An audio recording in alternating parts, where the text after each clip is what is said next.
you're good. At least I'm tapping along too, so I know when to tell you. So brand is more than a logo. Today we're going to get into the brand is consistent with different aspects throughout your company.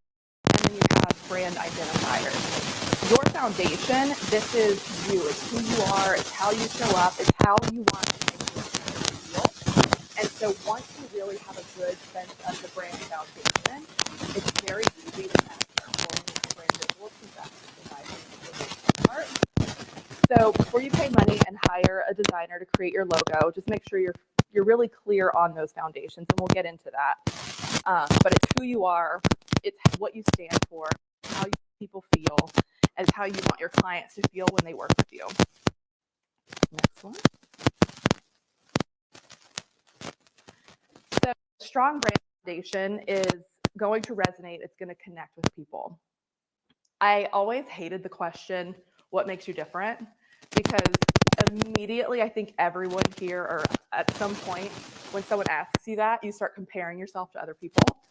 And the true root of what makes you different, how are you different than everyone else, is actually who you are. So when you can kind of identify, I like tacos, I like coffee, I love to run, or whatever your hobbies and activities are, those are connection pieces with your ideal clients. You want to work with people that know you, they like you, they trust you, they understand you. And so really leaning into who you are and those little connection pieces and connecting with that ideal client is going to make a huge difference. So for me, I mentioned, I'm a U.S. Navy veteran spouse. I'm a Madison transplant. I'm not from here. I'm a first generation college graduate, lots of grit. I'm a dog mom. I don't have kids yet. Foodie, wine lover. I love shopping. I love reality TV and Bravo. Some of these things where in the beginning I thought, oh my gosh, I have to wear a suit. I need to be so professional and look a certain way in order to be in real estate. And once I understood the brand foundations, my website is pink. It's very colorful. And it's fun. It's a lot more fun when you get to lean into who you are and creating those connection points. A lot of people now, when they're looking online, they have a reason to connect with me. If someone on social media sees a new episode of Real Housewives of Salt Lake City, they're going to send me a message and we're going to be talking about all the drama. And it's fun. And so leaning into those things for yourself. So if you're a runner, if you've got a name for yourself at your church, all of that stuff it's a part of who you are and what makes you different. What do you go to? Nice job. Everybody to turn their phones off. Thanks for the warning on that, Tim. Yeah. Donation to the Children's Network. Yeah. If you're online, that was Tim Krieger. That was Tim, by the way. So with those connection pieces, I like to say that that's also part of your brand menu. And you want to sprinkle that a little bit of everywhere on your website, in your social media content, just anywhere that you are putting out information or presenting yourself. Sprinkle those little things around and your audience will be attracted to it. Next slide, please. So we're in the people business. People and they want to see your face. So I know a lot of people prefer to show the houses and the for sale sign. It's a little bit more comfortable than showing up on camera, being vulnerable, posting a silly photo in a robe. But that's the stuff people want to see. They want to connect with you. They want to see your face. They want to know who they're working with. And at the end of the day, you're going to attract your people and you're going to repel the people who you're not meant to work with. And it's absolutely okay. They're part of an activity. I have a book in here that I'm going to recommend for you guys if you want to dive deeper into this. I'm not a branding expert by any means, but I did work really closely with a good friend of mine. She is a branding master.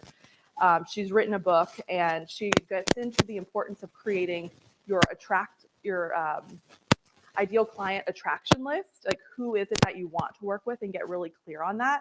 I want to work with people who trust me, who take my advice, who are honest and do what they say they're going to do, who are motivated, who know what they want whenever we're home shopping.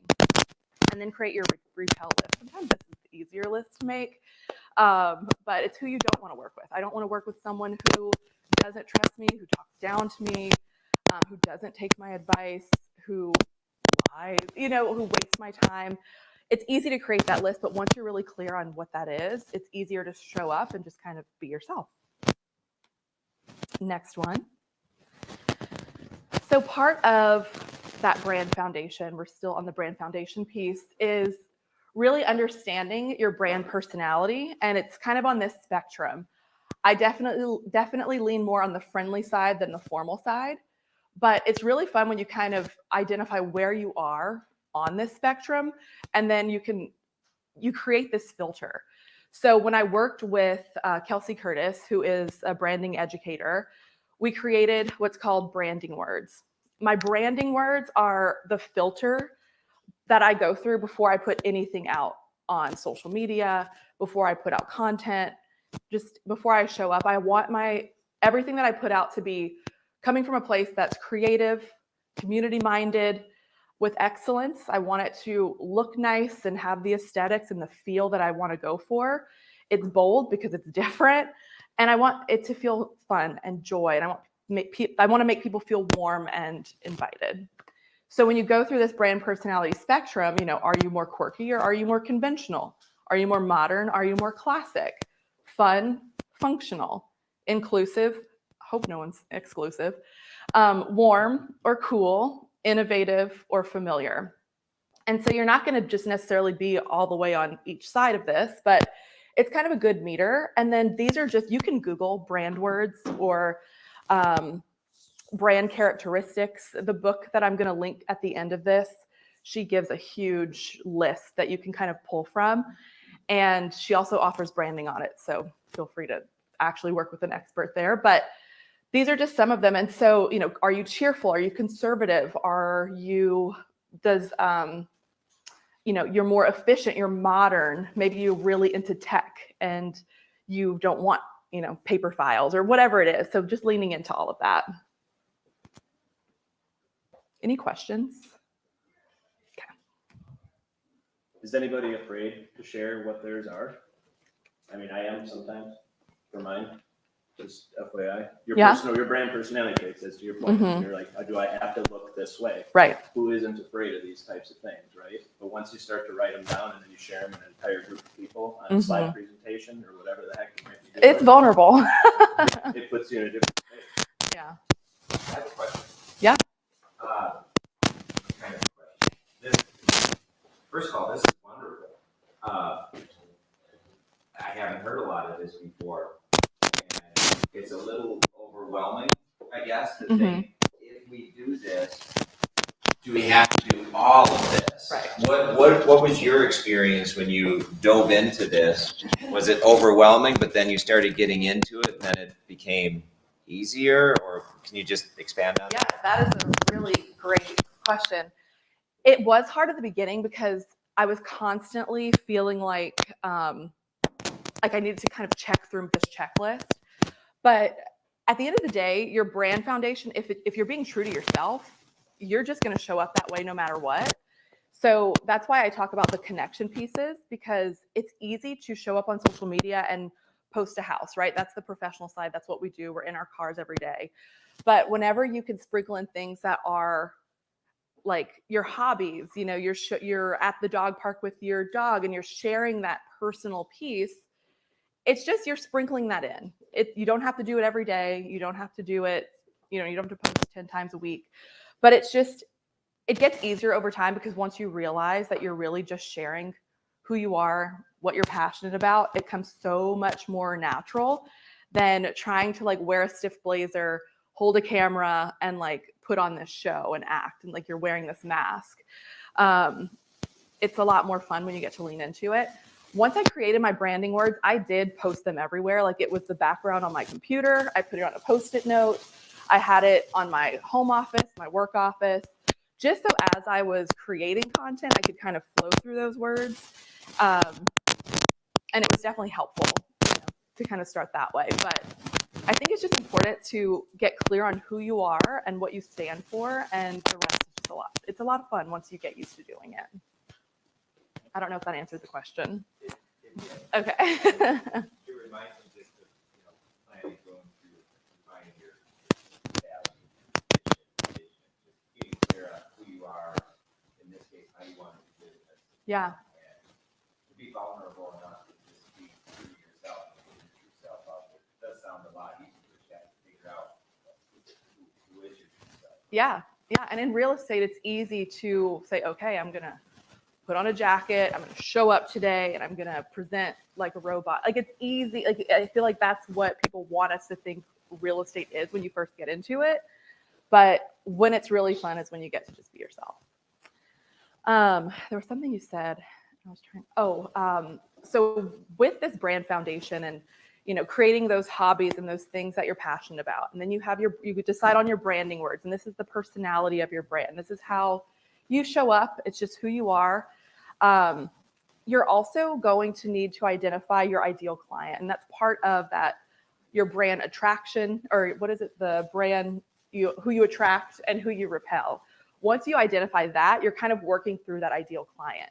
So everything you're doing, it's working through this funnel, and it sounds like it's a lot, but it really is pretty streamlined. And so the next slide, once you're clear on that foundation and you kind of have an idea of who your ideal client is, and I do have a worksheet I'll share with you guys if you're interested on identifying your brand, your ideal client. But then I go through this brand messaging audit. So whenever I go to post on social media, if I'm creating a script for YouTube, if I'm hosting a podcast, like whatever it is that I'm doing in my business, I like to work through some of these questions. Or if I'm about to post like a reel and I think it's funny, but I'm a little bit nervous to like put it out there. If it falls within this and if it connects with my branding words, I'm posting it. If it doesn't, then I probably shouldn't. So would I follow me? Would I want to work with me? That's huge. Look at your page and, if you're like, would I want to connect with this person? That's a good question to ask yourself. Is this information useful and engaging to my ideal client? If I'm posting information that just doesn't actually connect with anyone, it's going to always fall short. Is there a clear call to action? This one is just for me personally. I like, if I'm going to post something on social media, I want there to be something that encourages my audience to send me a message, drop a comment, something. Will this at least connect with them that they will want to send me a message or want to talk to me about it later? Does this content pass my branding words? So for me, it's creative, community, excellence, bold, and joy. I know them like the back of my hand. But it's also, is it positive? Is it solution focused? Is it inviting? And is it inclusive? I think it's easy to post like some of those funny real estate memes, but at the end of the day, sometimes those you really are only connecting with other agents. And a lot of the time, the audience doesn't really understand those jokes the way that we do. So I like to lean into positive. We're in a very difficult market, and I think it's only going to become more challenging over the next few months. So I'd rather be a positive source of information and an expert that my people feel comfortable to come to and ask questions versus focusing on the negative or hiding. It's easy to hide too whenever things get tough. But also number 5 is really important. And I think just for us as agents, is my location clearly available? If someone Googles me, will they find my phone number? Do they know where I sell? Facebook cover on my personal page is like my phone number. It's a photo of me in front of Madison.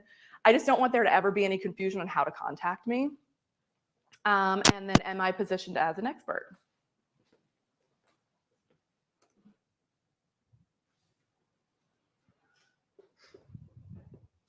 Now that we've talked about the brand foundations, the who you are, the personality piece, how you're going to show up to the party, now we can get into the fun piece, and it's the brand identifiers. This is the visual component. I think when people think brand, this is where they go first. They go to the logo, they go to the colors, they go to the fonts.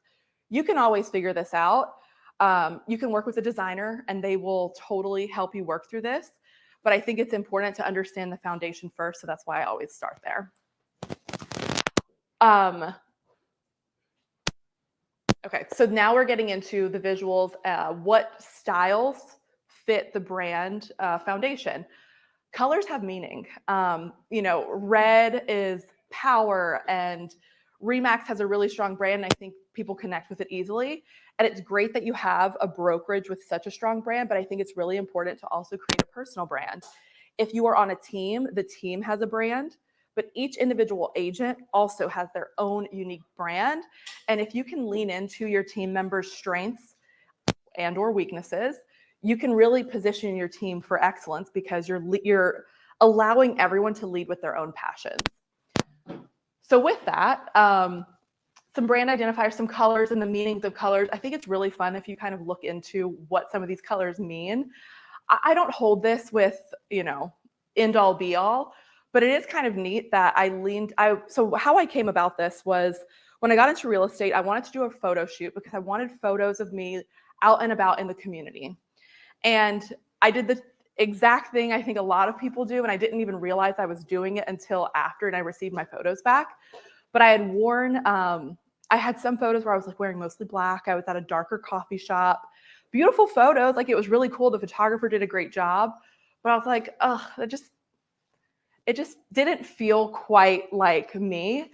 And then when I got to toward the middle and the end of the photo shoot images, there was this like bright, colorful mural. I was wearing a pink shirt, and like you could see how much more excited I was to be there. I felt more inviting.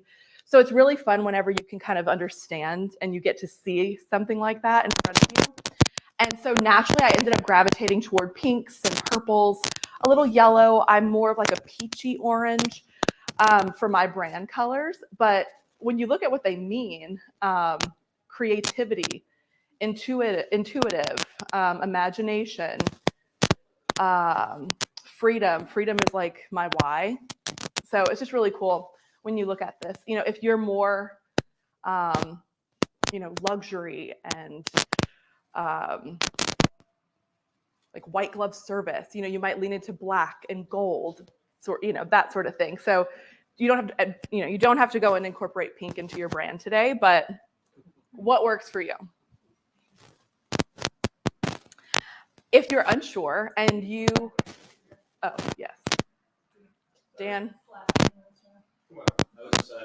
I'll trip if I try. I can feel my face is red. You're doing great. Yeah. Thank you. It's pink. It's really. Yeah, I'm just trying to be on brand. Before you pay money to a designer, like if you work through your brand foundation and you are called to certain colors. So for me, it was pink, and I was like, well, what goes with pink? I went to Pinterest. You can search brand color palettes. They will literally give you the hex codes. Like I thought this was so fun. I thought this was really beautiful. Totally not me, but beautiful.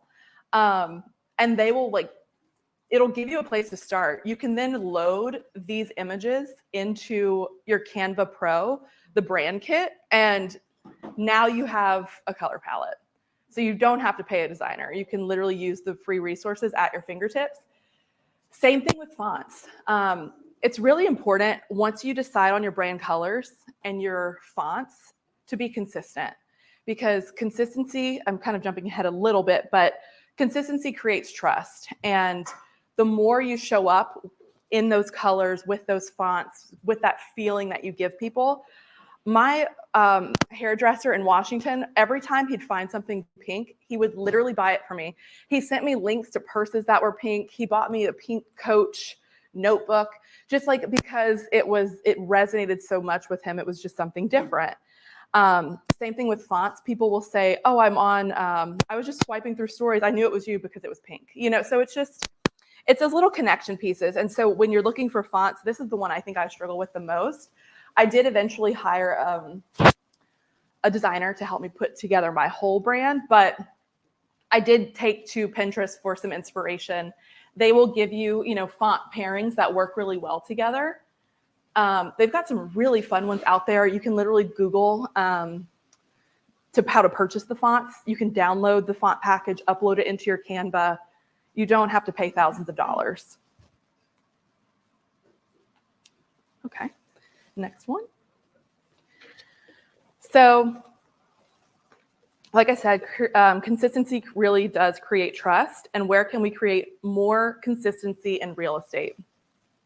I feel like we're all over all the time. But with our client services, our standards of practice. So in our buyer consultations, are we streamlined to where our presentation is always the same? I mean, I could like close my eyes and like go through my brand book. And then, you know, is the brand book, is it branded and does it have the same feel as your presentation? Your buyer process, your listing process, all of those materials, your messaging, your content, your scripts. Does the tone and the voice of your YouTube video make sense with who you are and how you show up everywhere else? The other thing is, if you are posting a video or you're posting something on social media and then you show up to that meeting and it doesn't match, there's a disconnect there. If that client found you online and you show up one way there and then you show up to your meeting, and it's kind of like that old, the joke of like the realtor with the old headshot. You know, it's like, keep your stuff current, be who you are, really lean into it. Over time, it'll just happen. And it's not going to happen overnight. It just takes time. But if you just start moving those things in process, I have 2 different websites, but both of them just have a lot of photos. It's pink. I was very nervous about moving into pink in the beginning. But now it's like my photos kind of really just lean into the fun. I have some client apps that are completely branded, and just if I'm posting an open house and I have materials out, it just all works and is cohesive. Because this one was prior to having Chime, and there's some SEO behind it, and it's easier for blogging for me. So this one's just kind of out there. I don't put too much really into it, but I do link back between the two. I like my Chime site because there's tons of SEO, all of the lead generation opportunities. Chime is just amazing for the lead aspects and the, what do you call it, the IDX? The IDX, their website is really easy to. Yeah, so I didn't want to get rid of the other one, so that's all. Other ways to show up consistently, we talked about colors and fonts and logos, note cards, your Google page. Look at your Google page. You know, do you have current photos there? Do people get a sense of who you are? Show photos of you and your family. Like, people connect with people. If someone is shopping for a new home, they want to be in a certain school district, show up with your family and your kids at school. I think that would be a really cool thing. If I had kids, I'd be pimping them out. But the way you show up, how you dress, your attitude, what you talk about, how you talk about it, it's all this big package deal. Oh, sure. I'm really done now. I know. But Okay. So this is the book I was mentioning earlier, The Connection Method with Kelsey Curtis. Oh, the next slide. Sorry. I put the QR code so you could actually just scan this. It's on, I think, Amazon for like $20.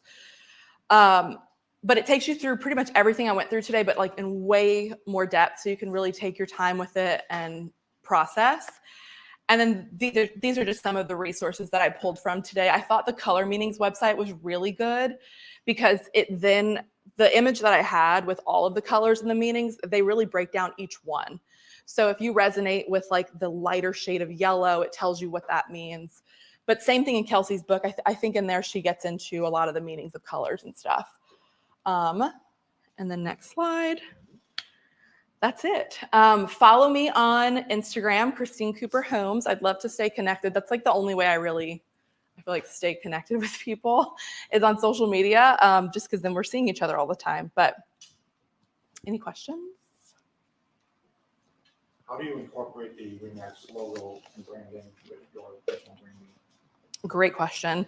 So I could do better. Honestly, I could do better at incorporating it more in my social media. If I'm promoting an open house, the RE/MAX logo will be in there. if it's on a flyer, I have a white version that blends in with my other colors. So I definitely lean into it. I lean into it mostly with new clients, buyer consultations, listing presentations. I pull in the RE/MAX stats or office stats. So I lead into it more on the sales side than I do the front-facing social media side. And if you're wondering, she can use white. So she has to use the white logo a lot, just because, as a background, otherwise it'll clash with her brand or whatever. But the Chime sites they still have the proper RE/MAX stuff on them, but you can change every color of every button and every line and every aspect of it. And that's why looks so much like her. Yeah, so like my Chime site, I just had Anne help me change the colors and all of that, but it is, backed by RE/MAX. I have a question about social media stuff. Mm-hmm. So, do you have a business page and your personal page? Yes. Or No, I really just use one. Business. Yeah, or Christine personal Cooper page. Homes. I had a personal one when I first got in the business. I turned it private. I never post there. I honestly, now it's just an escape for me if I don't want to see real estate. Like that one is still just very old. It's like all Bravo. are we talking Facebook, Instagram? Sorry, Instagram. Yeah, sorry. I tend to lean toward Instagram. I am on Facebook. I do have a professional Facebook page. I would not say I'm a Facebook expert. I don't connect with it as much, and I find my audience is mostly on Instagram. So I push my Instagram content to the professional Facebook page. So if you go to my Facebook, my business Facebook, It looks like your Instagram page. yeah, it'll have all of the content there, but I'm not like posting on it or on stories like I am on my Instagram. Do you have a personal Facebook page that you post? I have a personal regular Facebook page. Sometimes I'll share from my business page to my personal page. If you look at my Facebook page, I think it's like every other post or every few posts. I don't really post a lot personally on Is Facebook. your Instagram account a personal one or is it a business one? It's a creator account. So it's not business because the creator, you get better music and features like that and tracking. Excuse me. But I find in my stories, I share a lot more personal. Like your stories are kind of the behind the scenes of the business, and that's where you can get personal. I'll share what I'm cooking for dinner. We went to Dave Chappelle, like I'll post it there. And then like this was a girls' wine night where we were painting, and then you've got the business stuff sprinkled in, but I really just use the one. I don't know, brand, that's, Right. I agree with keeping it, you keep it together. And then of course filter through what you want to post, stories, if you want more personal. Yeah. Justin, Yeah. Justin, go ahead and talk. I think we'll hear you. What's your question? No, sorry, I hope I'm not interrupting anybody. Christine, thanks for putting this on. My biggest question, I think, is always, can you walk us through what does the typical lead that comes through Instagram look like for you? And then, obviously, I'm guessing it's more like an instant message or something.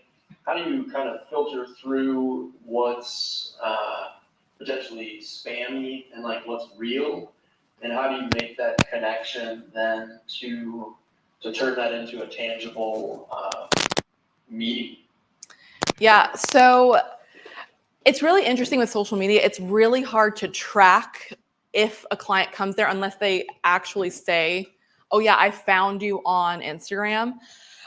So sometimes they'll come in through, I'll all of a sudden see a lead on my website. And then when I call to follow up on whatever they're looking at, they say, oh yeah, I found you on social media.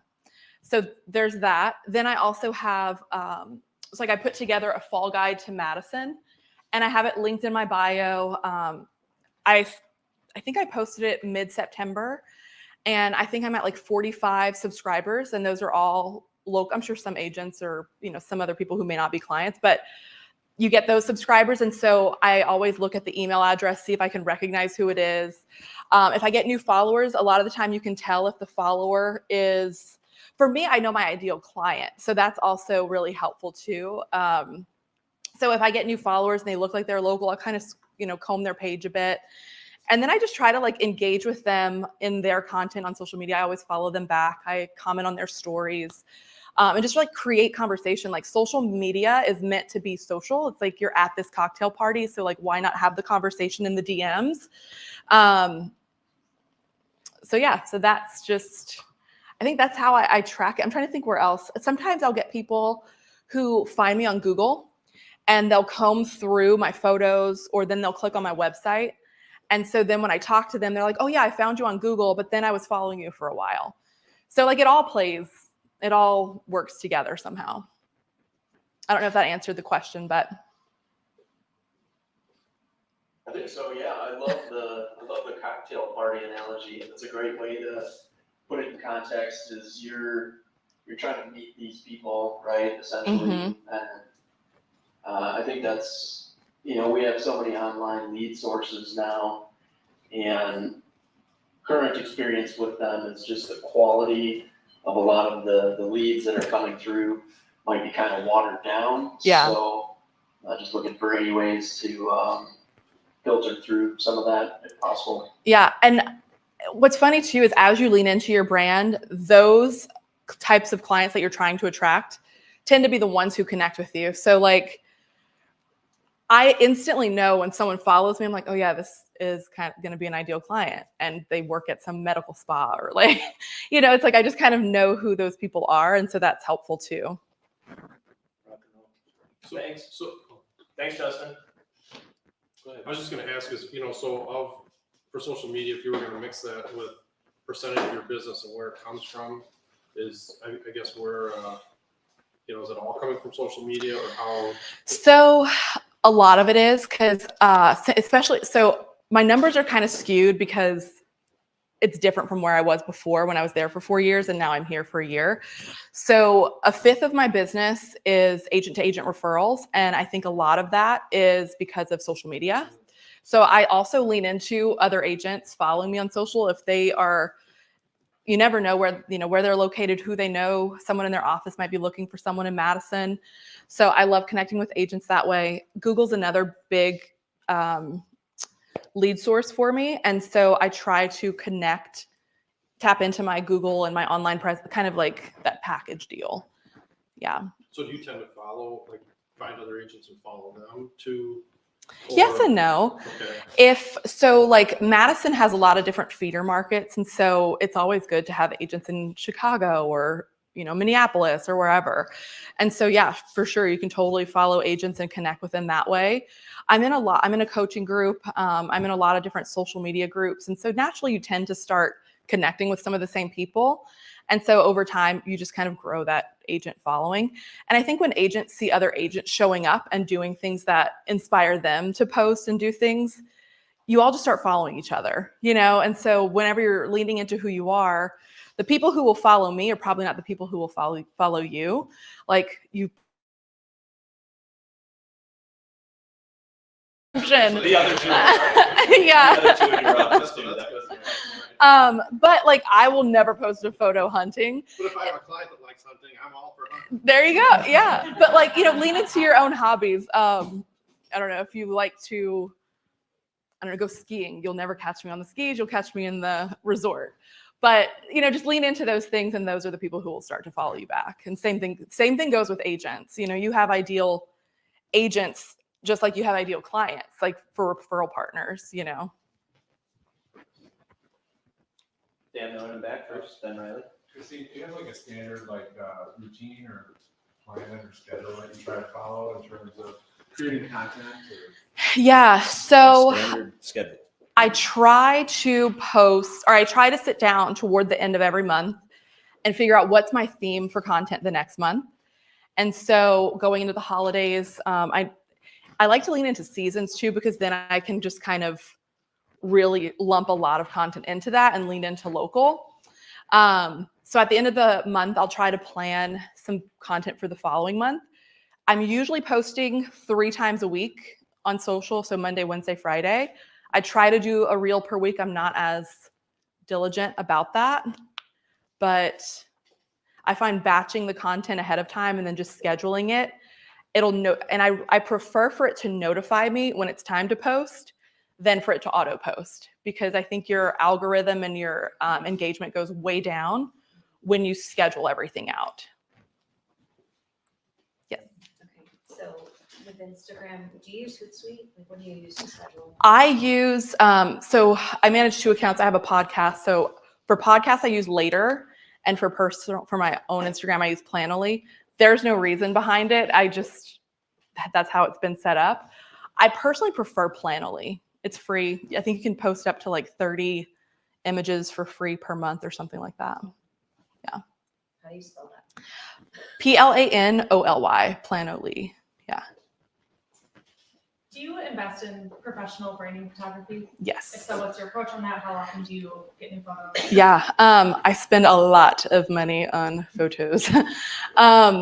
So I at least have 1 photo shoot per year. In Washington, I had the same photographer. It's actually Kelsey Curtis, the author of that book. And so I was meeting with her at least once, sometimes twice a year. And I spend probably about $6,000 a year on photos. And now that I'm here, I've had 3 photo shoots in the last year. And it's just like trying to build up a bank of local stuff here that's not Washington focused. Yeah. And then I could even teach a class on planning for a photo shoot. I'm a psychopath when it comes to planning. So I own it. My photographers, they already know.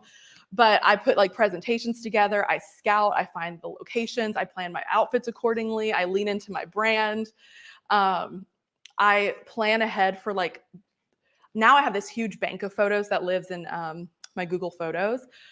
But I know what I'm missing. And so if I'm going to plan something, I'm like, damn it, I don't have a photo of me throwing leaves. I need a photo of me throwing leaves. I know to add that to the next time, but. You're a good psychopath. Thank you. Yeah. We I try to be. We think so far. I mean, I'm harder on myself than others. A little bit. Yeah. Does anybody else online have any questions too? I know we're going to be wrapping up here. It's about 8 of you on there, about 6 of you on social media, and a packed house. So Christine, thank you so much. You're welcome. Thank anything y'all. else you wanted to part with? No. Oh, actually, yes. If you guys like podcasts, please follow Call Before Showing. It is a podcast that I joined, 2 agents and myself. So it's 2 agents, one in the DC area, one is in Newport News, kind of slightly south of Virginia Beach. And we try to keep it real. We get vulnerable. We tell stories. We're not coaches. We like to think of ourselves as like your real estate besties and have a good time. We have a really funny episode that just went out yesterday, all about the dark side of real estate: divorce, death, natural disasters. We tell crazy stories of things that's happened in the field. That's awesome. It was fun. That's it. Cool. Well, thanks everybody for coming. Thank you. Amazing. If you're online, so we're gonna not every single Thursday we'll have an agent led, but pretty darn close. We'll start to be filling them in.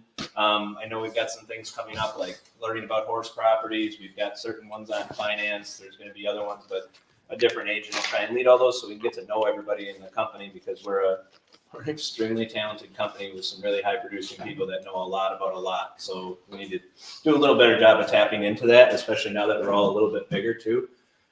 We've got about 10 minutes before Tim's going to start his class. Feel free to grab food, do whatever you're going to do. And then by about 10:30, Tim's going to start his down here. And then about when food starts arriving, Tim will be finishing up probably around that 11:30-ish, 11:45 food will start to get here. And then at noon or a little after noon, probably about 10 or 15 after, we'll get started with the region. And Jacob and Jory, I think, are both going to be here for the region, helping us do our afternoon. So if you're sticking around, great. If you're not, great to see you. And if you're online, certainly next class won't be online, but at least internally for you RE/MAX folks, the afternoon one will be broadcast out on the internal Facebook group and whatever, if you want to try and catch that a little bit later too. Thanks, everybody. Oh, questions? Anything? If you guys have any lending questions, Angie's here from lunch. Our lunch sponsor is here. Reagan is here, so she's new to our leadership. Riley is new. If you guys have questions for any of them, what they're gonna do, what they're doing, what they're like, they are just as crazy as the rest of us. So just FYI, I think everybody so far that I've gotten to meet is really cool. So thank you.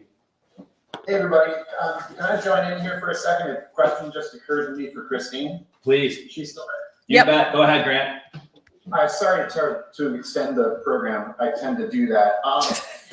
So I'm curious about frequency. This is something that Justin and I have been batting back and forth.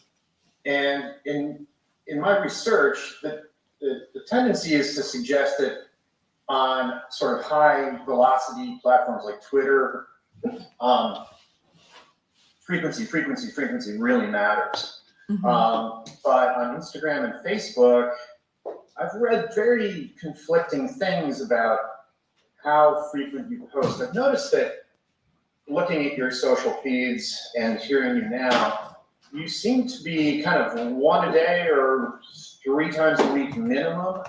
How do you feel about the performance of the posts when you don't post every day? Does it really matter? Is my question.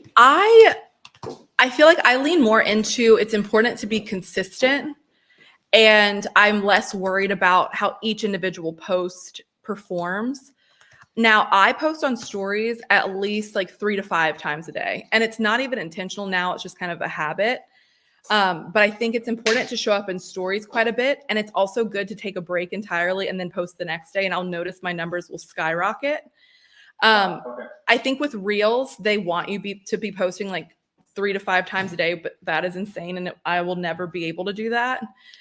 Same thing with TikTok, but I think it's just more important to have that consistency, and it's better to lean into one platform and do it really, really well and be consistent there than to try to scatter yourself and be perfect everywhere. Thanks. That's great feedback. I appreciate it. The presentation was great. Appreciate it. Thank you. I think Reagan already left the room and she's the one that's sick of hearing him. Jared James's little saying, but consistency is undefeated. So I really like that one. I've always liked that one. Consistency is undefeated. So thanks again, everybody. See everybody online and appreciate you coming. Bye. Thanks, Christine. Amazing. Dan, can I see the photos you took?